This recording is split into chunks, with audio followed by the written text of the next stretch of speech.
Here's a cool trick. So what if we want to make this coffee cup and turn it into something like an ocean cup? Deep, right? All right, so let's open this coffee cup in Photoshop. And we want to add this water texture that is from this other project to this new one that we've opened. We can either go back into our Finder and find that file and add it as we know how to do, or you can simply copy it from this project to another one.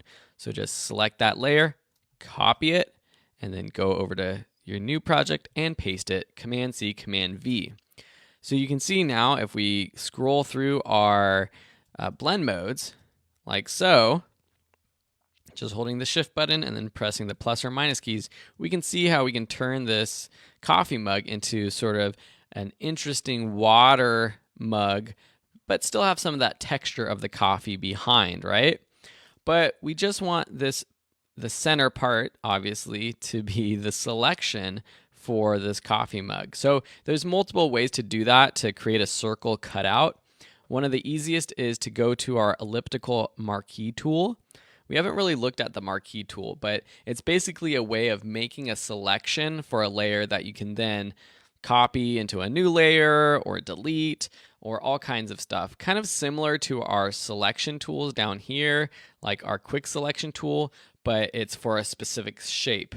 So with the ellipse tool on, there are options up here. Your standard one might be set to this option right here, new selection, rather than add to selection or these options here. And your feathering might be down at 0. I'm actually going to leave it at like 10 right now. But with our water layer selected, I'm going to actually turn off the view of that layer so that I can better see this cup. And starting from the middle of the cup I'm just going to click and drag out. Then I'm going to hold the Option key so that this ellipse is growing from where I clicked, and also hold the Shift key down because I know this is probably going to be pretty much a perfect circle.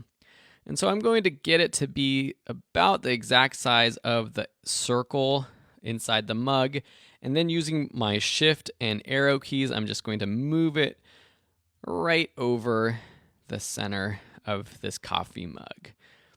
Now, with our water texture layer selected, I'm going to copy and paste. So let's say copy, paste.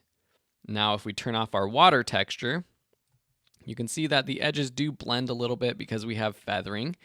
And let's change our blend mode to, let's just scroll through them now, see what we like. Ooh, screen. That's pretty cool, actually. Looks like you're drinking a cup of pool water with some coffee bubbles. Also, linear dodge. That looks a little bit more natural. That looks a little funky. Looks like you're drinking some sort of bacteria. And that's looking pretty cool, too. So you can play around with this, but again, just trying to get creative using your blend modes and also these other tools and skills that you know how to use now, like the marquee tool. Thanks so much for watching, and we'll see you in another lesson.